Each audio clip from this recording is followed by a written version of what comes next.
Maraming salamat po muli na nagkaroon tayo ng panahon para makapagsalita dito sa Asia Midweek. So I would like to greet every one of you there from the different Asian country and the family of the Free Believers in Christ Fellowship International, and those who are also listening individually. God bless you all. But before we go, tayo po'y manalangin. Father God in heaven, we thank you very much for giving us this time to go with your word, even to connect us, even in one connection. Be with us as we listen to your word. And give me those revelations, Lord God, that you want me to tell your people. Even continue to open our hearts, even our mind to be receptive from your word.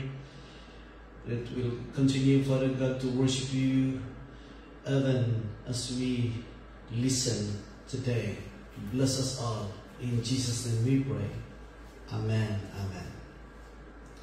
Okay, so ang aking ibabahagi po ngayon mga kapatid ay ang what successful life requires. Sa salita ng Diyos, marami pong mga bagay-bagay at marami po. There are so many things how to have a successful life.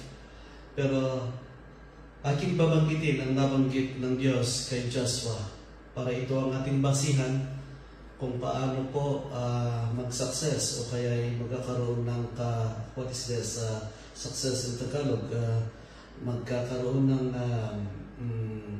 first banlegi sa Ilocano, pero success in life at may apat po akong babanggitin dito na requirement.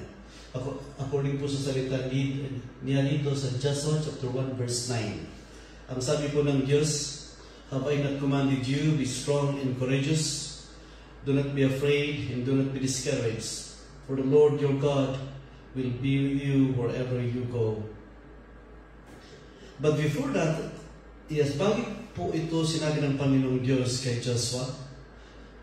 May nangyari po sa verse 1 to 5. Kaya po niya ito sinabi sa kanya. Let me read it to you in the next slide. After the death of Moses, the servant of the Lord said to Joshua, the son of Nun, Moses' age, Moses, my servant, is dead. Now then you and all these people get ready to cross the Jordan River into the land I am about to give to them, to the Israelites.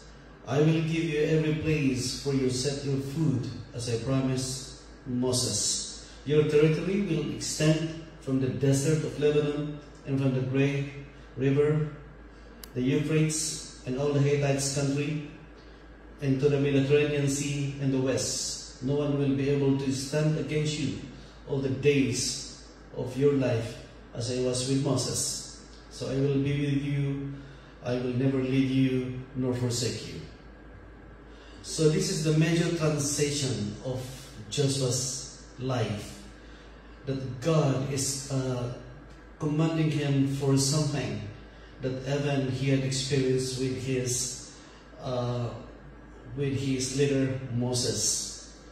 Okay, but at nawalan na po si Moses at siya patay na. So, as an assistant, God chose Joshua to lead the Israelites to continue the walk to the promised land. So, nakita natin dito ng word like chosen one. You and all these people, so get ready. Isang bagay na nagbibigay sa atin na kung may mga nangyayari, kung may mga umaalis, kung may mga bagay na kung may mga namamatay at nauuna na sa buhay na ito, there are still, especially when we are in a group like this, when we are in a church, God is ready to prepare. Hindi niya pinapabayaan ang kanyang trabaho. So isa tayo doon, isa tayo na pinili ni Lord na kung saan ay may gamit ang bawat isa sa atin, so that we can glorify His name. So ang nakita natin dito na pangalawa, entrusting people in places to Joshua. I will give you every place where you set your food. Isa ito na ating ginagawa as a church, as mga anak ni Lord, kung saan man tayo mapunta, saan mang bansa, saan mang lugar, dala-dala natin. At dala-dala natin ang salita ni Lord o yung buhay natin, dala-dala natin na may purpose. Okay?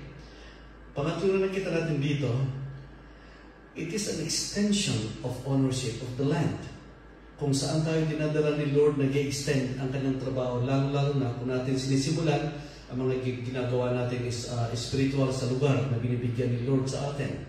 At pinagpapatuloy na nagkakaroon tayo ng evangelism ministry at mga ibang ministry po na binigyan ni Lord sa atin. He is instructing us to extend even the land. At ang nabanggit dito, may Euphrates, Lebanon, and the headed country, these are all in the Old Testament places. But when we see ang mga lugar na ito, walang ibang mga sinasabi kung saan tayo dinadala ni Lord, mapasaang country, especially in Asia na nasa atin ngayon. At ito ang kanyang ipinramis sa kanila, kaya kay Joshua. Sabi niya, no one will be able to stand against you. Nagpapromise siya ng protection kay Joshua. At yes, ganun din sa atin. God has a promise wherever we go. Okay. So this is a direct command with Joshua. Let's see in the next slide. Meron siyang tatlong bagay na gusto kong bagutin dito na tatlo. There are three languages. 3 times na kanyang sinabi, be strong and courageous. Because you will lead these people to inherit the land I swore to their ancestors and to give them. So sa nakikita natin dito hanggang verse 8, it is a kind of divine choosing. It's not only divine choosing, but it is a divine responsibility. Telling Joshua that he will be with him. So, balik tayo po sa verse 9 na ating nakita kanina. To succeed in life will give 3 or 4 requirements para po mag-success sa Joshua. So Joshua is not only a military leader, but also a spiritual leader. He is called to lead the people according to God's word and will. The success of the Israelites depend on obedience to God, at alam natin ito. Parehas sa atin, at ang ating success sa ating buhay po ay nakadepende iyan sa ating pag-obey sa salita ni Lord. So, ang nakita natin dito, tina-challenge niya si Joshua. Spiritually and mentally, it is a challenge word. It provides comfort and courage, grounded with His presence. So, ang sinabi dito, the next slide siguro, at balikan natin. Yan po. Have I not commanded you? The word command requires active relationship with God. Hindi po nagsasalita ang Lord o kaya inuutosan tayo kung hindi tayo handa, at alam niya kung sino pinipili niya, at alam niya kung sino nakahanda, at alam din niya sino mag-oo, at alam din niya ang maghihindi o kaya ang mga umaayaw, at alam niya ang bawat isa sa atin. Pero nakita niya, it is a kind of have I not commanded you? I, pertaining himself as God. So like you as Joshua in the second person. So nakikita ko dito, there is a relationship na nurture. We need to nurture our relationship with the Lord. Nurturing our relationship, it will go with trust. And a good relationship will goes on. So it is a kind of instruction that comes from God Himself. It emphasizes authority. It's not only requiring Joshua for this challenge, but ini-emphasize niya na ang authority ay nanggagaling sa kanya to lead these people. It is a divine command. The command is divine. It means it comes from the power of God with a certainty. If I say with a certainty, hindi niya basta papabayaan si Joshua na papuntahin kung saan, kung walang kasiguraduhan ng kanyang pagdadalhan sa kanya. When God gives command, it is not just a suggestion. Hindi niya sinasabi na, baka si Joshua ang pwede. Hindi siya nag-guess. Siguro si Joshua ang maipapalit. Hindi na ganoon ang Panginoon kung nakita natin ang kanilang salita. Be courageous and be strong. Agad-agad na po ganoon siya. Meaning to say, God defines us. He defines who is Joshua to handle and continue the work Moses had left. So kung nakita natin dito, is this a kind of, it's not suggestion, but he defines what will be Joshua. It is a very directive and that carries a spiritual weight and a spiritual responsibility. And the weight of responsibility is not easy. Alam niya ng Panginoon. Pero iyan, ini-encourage si Joshua. For us believers tonight, we must learn to trust God's command. Amen. When God asks us to do something, He knows it's not always easy, but the Word of God is always right. Di ba? At alam niya, hindi easy ang mga ginagawa natin. Oo. Pagsasabayin ang mga bagay sa physical at sa spiritual, alam niya yan. But kapag siya nagsalita, He is always right. Hindi siya nagkakamali. That's what the thing. See? Man wants all, but ang tao gusto niya na susundin. Minsan, ang tao gusto niyang sundin ang kanyang mga plano sa buhay. Baski hindi naman plano ni Lord. Pero pagka sinabi natin, when God sent us, when God starts something to us, and we need to be ready at all times, because He said it with a certainty. Okay. So number 2, na kanyang sinabi kay Joshua, be strong and courageous. The growth of mind of being resilient. I repeat, kailangan po na mabuo sa kaisipan ni Joshua na maging malakas siya. This word is an encouraging word. It's not only an encouraging, but it is a word of imparting. Pagka nag-i-impart tayo sa tao, we are transferring words to them.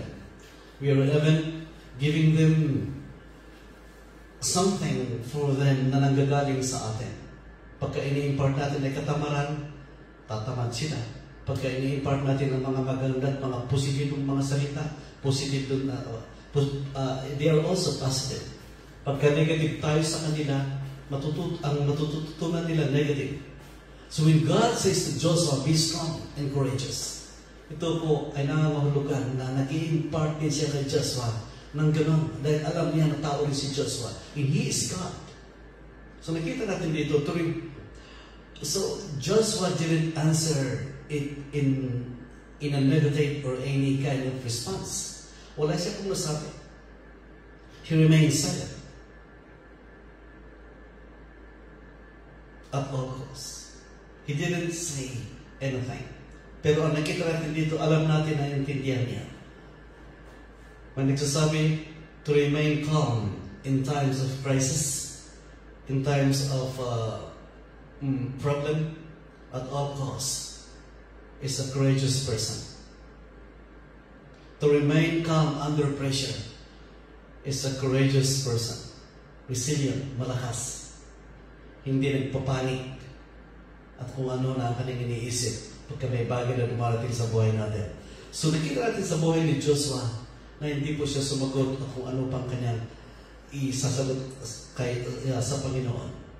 Kung nakita natin dito, siya po ay wala siyang nasabi. Just listen to what God is saying.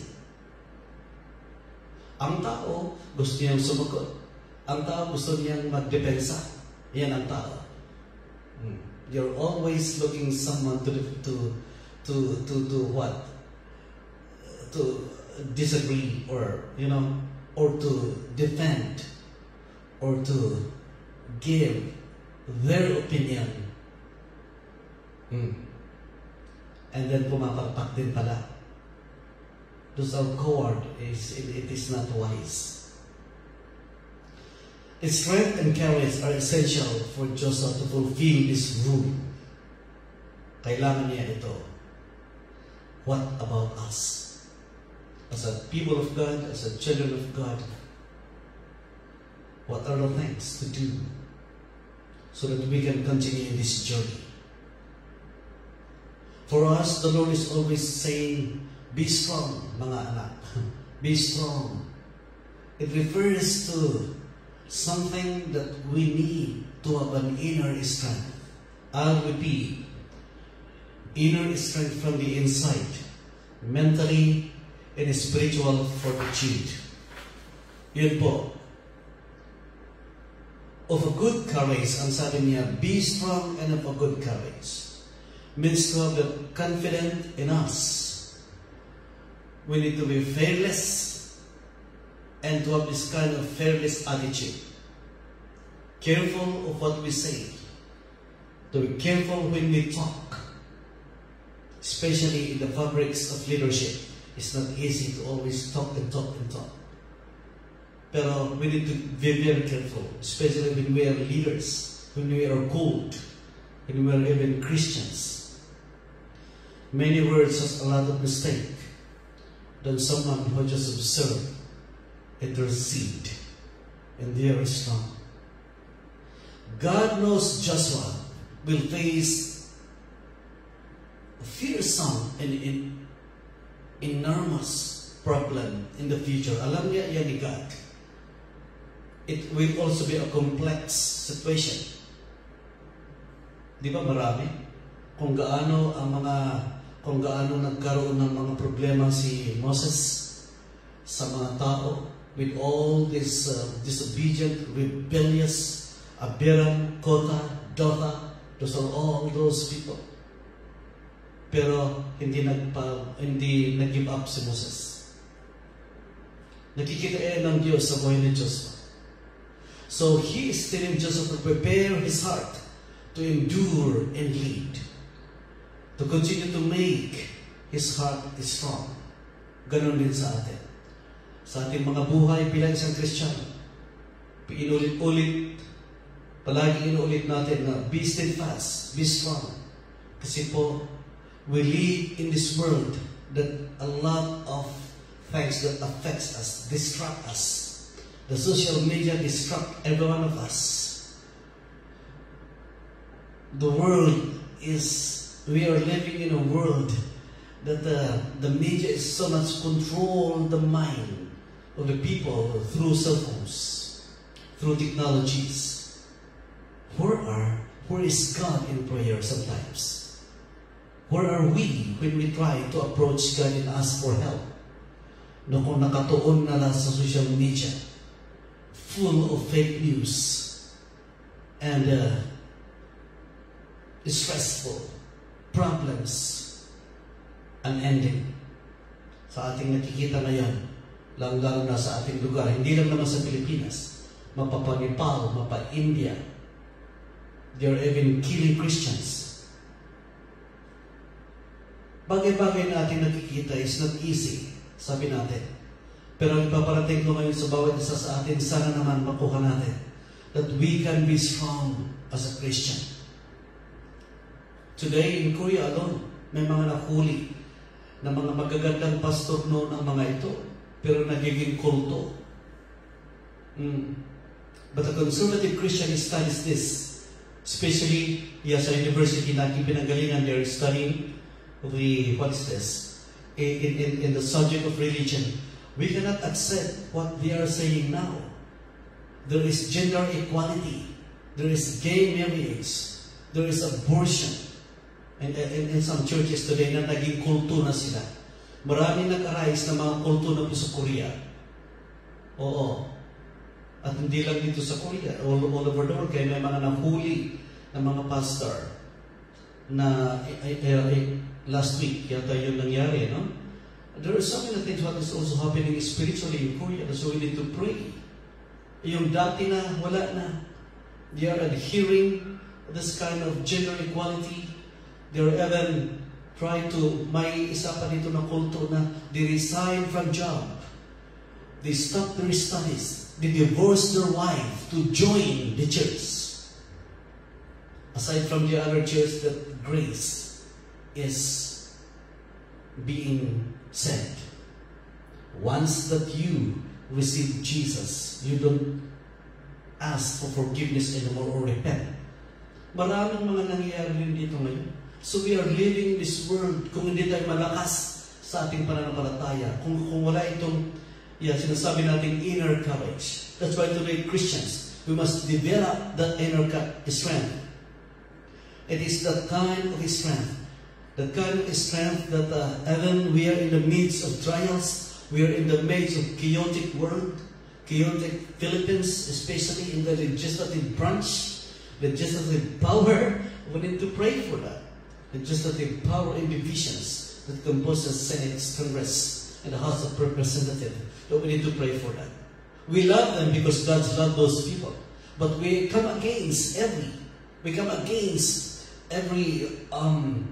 selfish manifestation of financial interest. Right? We come against greediness and corruption. Doon lang tayo galit. Pero hindi tayo galit sa kanila. Nagkakasala sila. Yun po ang malakas na Kristiyano.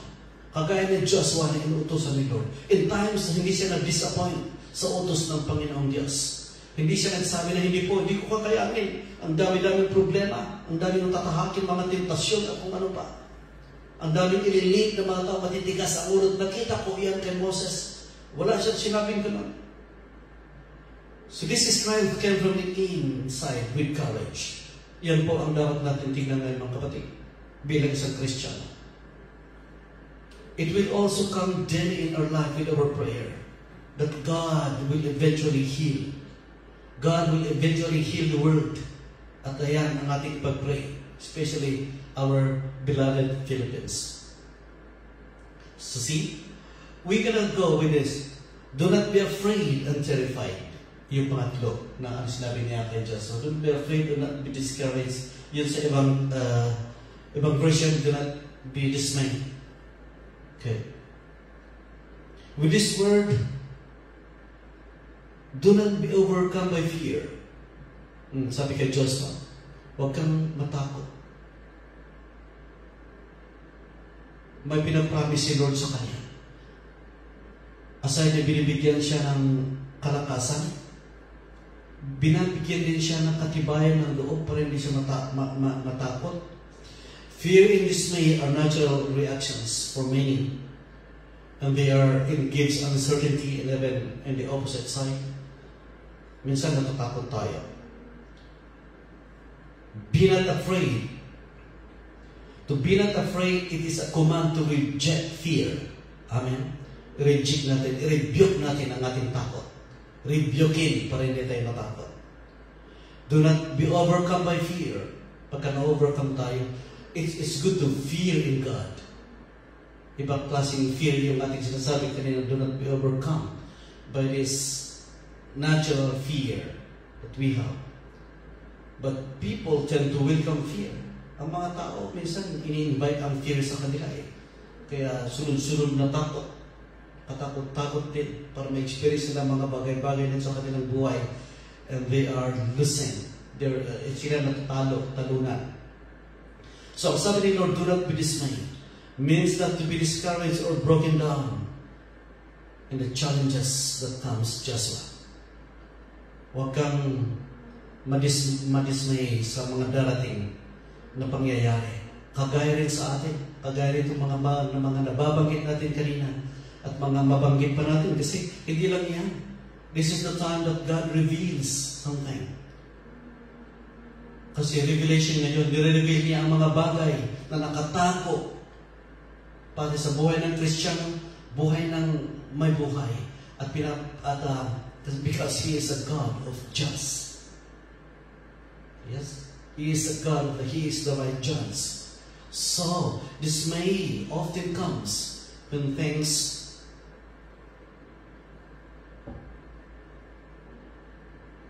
don't expect something. Kung ang mga bagay na ini-expect natin ay hindi dumating sa ating mga buhay, nadidismaya tayo. See? But Joshua must resist this kind. Alam ni Lord na may mga bagay talaga na sa may unexpected niya siguro sabihin niya, no, may mga bagay na you want to do, but hindi yun ang gusto ng Panginoon. At hindi yun ang aking dinidirect sa'yo. And you are discouraged if it is things that you expect not fulfilled. Minsan. So ang bagay na ito ay i-resist natin itong discouragement sa atin para makasunod tayo sa Diyos. God is providing the strength to overcome it. He's calling Joshua to live above fear through faith in Him. Again, fear is a natural sa ating mga buhay. Ang takot ay natural yan sa ating buhay, but fear must not control us. Amen. It may not control us. God's word tells us that repeatedly not to be afraid. Not to be afraid. So courage is a power in the inside. Okay? At yan sa panghuli, for the Lord your God is with thee wherever you go. We go with the other version, for I am with you always, wherever you go, in an NIV. Anong ibig sabihin nito? Wherever we go, the presence of God is there. Saan mang ilagay, saan mga abroad mapunta. Bumalik sa Pilipinas, andun ang Lord. Matapos ang kontrata, andun ang Lord. Saan mang country mapadpad, andun ang Lord. He promised Joshua that I will be with you. So this is a kind of a divine presence. This is the center core of the verse. The divine presence of God assures Joshua that I will be with you so that you will succeed. The divine protection is not always my presence. And my guidance will be with you. Yun po ang ating nakikita na ginagawa ni Lord sa bawat isa sa atin. Pagka ito'y sinabi kay Joshua, pwedeng iulit-ulit sa atin. Dahil minsan ito'y nawawala. That we rely on our own strength. Maybe we rely on somebody to protect us. They are not a protector. Sometimes they are destroyer of your plan. Totoo yan. Mabuti na lang minsan mapag-isa. May mga narinig tayong ganito, mabuti pa mapag-isa sa buhay. Hindi na kailangan may kasama. Pero iba, kung kasama natin ang Panginoon, He is a Spirit that He is always with us. Yun ang ipinramis kay Joshua. Paanong klase ng problema mo mararating at kung ano mang dumating na problema to lead my people is, I know that I will be with you. Hindi na sinabing, I will, what? I will give you help every day. Iba yung be with you than to help. Help in times of help. But yung be with you is to be with His presence every time. So, but God is being with someone in His power. Kailangan natin na ma-empower tayo at ma-empower as even He promised to Joshua. Kailangan maging active ito sa atin. Marami naghihina sa pananampalataya. Marami dahil nawawala ang kanilang trust. Nawawala at nakalimutan ang obedience. Nakalimutan na rin na nag-repent. Nabaliwala at maraming nabaliwala. Kaya minsan, ang isang mananampalataya hindi at the end, naging mahina siya. Kasi hindi na siya bumalik at nanumbalik si Lord. Nanumbalik naman ako last week. Sa buong maglinggo? Yan ang tinatanong ngayon. God's presence is ultimate, the source of confidence. Okay? The source of courage. Knowing that God is with us wherever we go. Maliban kung tayo umaalis. Maraming umaalis sa presensya ni Lord. And also, hindi nagtatagal din ang presensya ni Lord. Because of sin. Because of our attitude. Because that tayo rin ang nagde-design. Sometimes, He departs people, even believers. And we feel that God departed His Spirit to us. We can feel that. Kaya tayo ulit ang bumalik kung may nangyaring gano'n. Hindi kakayanin ni Joshua. If like Saul sa experience ni Saul, the first king of Israel, that the Holy Spirit depart from him. Hindi niya kakayanan na magpatuloy. Pero isang bagay na warning, because the presence and departing is the opposite way.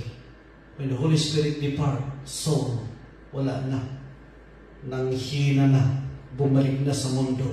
Kung ano ng klaseng espiritu ang tinatawag.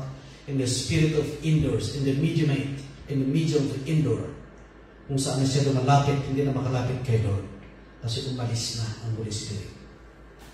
At of course, hindi natin hintayin na ganito mangyari sa atin. Of course, we don't like that to be happen. We want to get back again to the Lord. We need to have that kind of boldness that we need, that kind of peace. Kung hindi peaceful ang buhay natin, manumbalik tayo. This is a chance, and this is the time to approach God with a challenge. Balik tayo ulit sa Kanya. We need to make decision again. How to start all over again.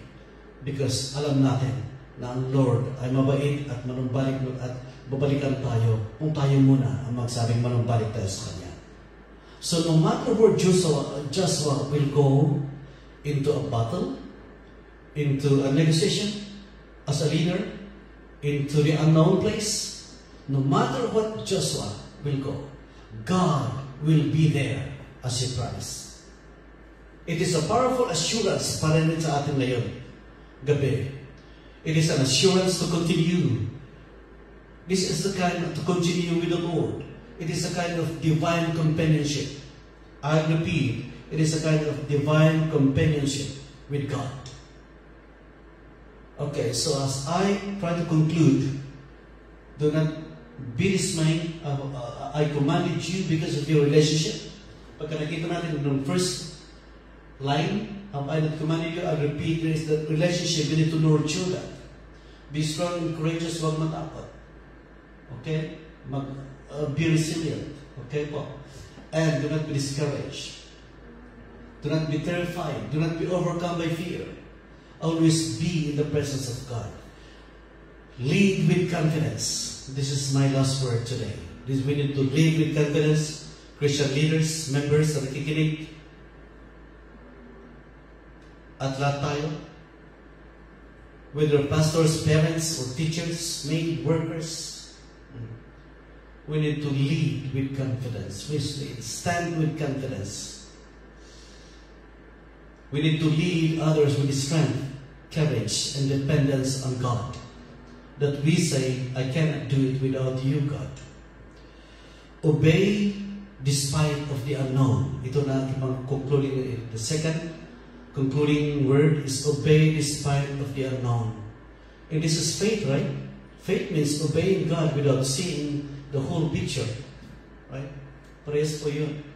Maski hindi natin alam na kagaya kay Joshua, hindi niya alam kung ano mangyari. Pero nag-obey siya. And the other words, do not turn to the left nor to the right. What does it mean? This is not by physical. Mag-focus ka, Joshua. Mag-focus tayo. God is asking our focus, our direction. O kung saan-saan nagde-decide kung saan pumupunta, at kung saan-saan. Mag-focus tayo sa Panginoon. Ito po.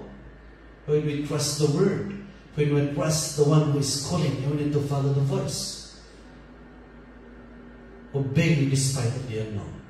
Meditate. Number 3, meditate on God's Word day and night, 24 hours. Meditate means it's not what we know about meditation when the Brahma Kumaris or the Guru or the Hindus. That's not. That meditation is always like using our mind. That always remember, mind the Word of God. Always think of this. Think about His Word. Think about His love. Think about His grace, and think about His compassion, His mercy. Right? And think about every instruction that He is telling us. Yan ang ibig sabihin ng meditate it day and night. Day and night is a period of time. So ibig sabihin, minsan 24 hours. What does it mean? Always. Hangsan, sabi sa Koreano. Always. Usually. Okay. Those are all. So that strength and courage in this word, in this verse, We need to immerse in strength and courage. Okay. Number 4, to remember. Remember, it is the time to change. Magbago lahat tayo kung tayo ay nakaka-experience na ganito, na iyan ang nabanggit ni Lord, of course, dumadaan din yan. Pati sa akin, dumadaan ito. Kaya in-encourage ko rin ang aking sarili. Right? That we need, because time is unchanging. It reminds us that when times is changed, God is not changing God. He is always that God. No matter how or what is happening, God is the unchanged God. What He said, it is sealed. It is accurate. Okay? So whatever, again, this is the last word, whatever we face, whatever life, whatever the occurrence that is happening, that challenges us, we need to step into leadership, like Joshua. I believe, nagagawin ni Lord sa bawat isa sa atin, maging leaders tayo. O kung ikaw ay leaders ngayon, pinapalakas ka ni Lord. Ikaw naman ay membro na hindi ka pa leader. God is preparing you to be a Joshua in our family, in this generation. And this word will echo throughout generation. It is not just now ang mga nangyayari. And not because people are added. People are getting born. That it will echo throughout generation. It will resonance all the word of God that we are saying every day and every time. So we need to step in to become a call to be a leader. Whoa. That even so there are hardship, but we need to rely on God's guidance, direction, and word para po magpapatuloy tayo. So hanggang dito na lang. At sana may naintindihan tayo sa aking i-share ngayon. Sa verse 9, ako nag-focus. At sa 4 na yun na nabanggit kanina, sana po may natutunan tayo. Maraming salamat at tayo po'y manalangin. Panginoon Diyos, maraming salamat sa oras na ito at maraming salamat sa pagtatapos ng iyong mga salita. I pray for everyone who are listening, sa mga nanghihina, sa mga minsan may takot, may mga pangamba that we are not sure where and what. But you are assuring everyone of us tonight, palakasin mo ang bawat isa. Give strength sa nanghihina. Give courage, Lord God, sa mga nagdidismaya at nanghihina, Panginoong Diyos. Touch their life. Give us that kind of inner strength, Lord God, as we have said, so that we may ready to face every challenges in life, especially what we are experiencing today in the natural world na aming nakikita, and we are so much affected. Hayaan mo, Lord God, na isabay namin ay mga salita na para palakasin ang bawat pananampalataya, palakasin kami, Lord God, para ihayag ang iyong mga salita sa kaligtasan ng marami. Lord God, sa mga challenge na amin nakikita ngayon, gamitin mo kami para kami po ay alulod ng panalangin. Para panalangin namin ang mga nangyayari sa mundo, nangyayari sa buhay namin, nangyayari sa aming gobyerno, nangyayari rin po sa aming church, Lord God, na magaganda at magpatuloy na magsilbi at malakas bilang isang anak mo. I-bless mo ang bawat isa, Lord God. Once again, I pray for all these things, Lord Jesus, na aming nabanggit ngayong hapon na ito. I-bless mo ang bawat isa. Tanggapin namin bilang kalakasan sa amin para magpatuloy ang bawat isa sa amin. Maraming salamat. I give you all the praise and glory. In Jesus' name we pray. Amen. Amen po. Amen. Thank you very much. God bless us all. Magandang gabi.